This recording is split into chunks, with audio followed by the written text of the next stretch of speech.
All right, so we're back to Who Are the Brothers Grimm, Chapter 2, A Proper Education. Huh, that's kind of funny right now. Jacob started school right away, but William had to be privately tutored for a year before he was ready. At their new school, the brothers felt like outsiders.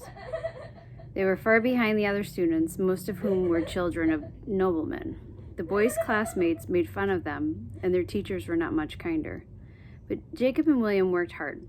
Each morning before school, they spent 4 hours being tutored in Latin and French.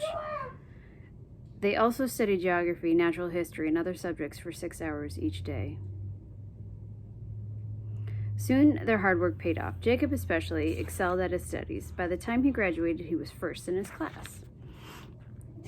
In the spring of 1802, Jacob was accepted at the University of Marburg. For the first time in their lives, the brothers would live apart. Marburg was a beautiful city built directly into the side of a steep hill. I hope you enjoy Carter laughing. At the very top of the hill sat a castle. The university was just below. Jacob decided to study law, as his father had, but he wasn't very interested in the subject. He later said that he should have chosen botany, the study of plants. Jacob spent hours wandering the hillsides around Marburg, sketching and admiring the flowers and trees. In the fall of 1803, William joined Jacob in Marburg. He decided to study law too. Both thought they would end up as judges, like their father. But the brothers' love for literature was growing. While their classmates spent their free time drinking beer and gambling, Jacob and William discussed books and dance, and sometimes acted out plays.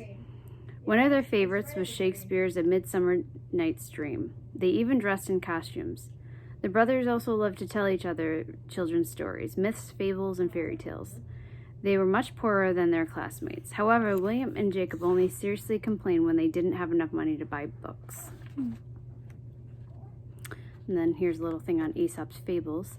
Aesop was an ancient Greek storyteller who was credited with writing many tales known as Aesop's fables. A fable is a story that always has a moral or a lesson at the end. Oh, we talked a lot about that, didn't we? The characters are often talking animals, anyway. The Tortoise and the Hare is about a turtle that walks very slowly, but still wins a race against a speedy rabbit. This story shows that taking your time is doing better than doing something quickly. The phrase slow and steady wins the race comes from this fable. Although some people doubt that a writer named Aesop ever actually existed, this collection of stories has survived and remained popular for well over 1,000 years. Aesop's Fables is still the most popular book of fables in the world. Some of the most famous are The Boy Who Cried Wolf, we just talked about that, The Goose That Laid the Golden Eggs, The Lion and the Mouse, and The Fox and the Grapes. Till tomorrow.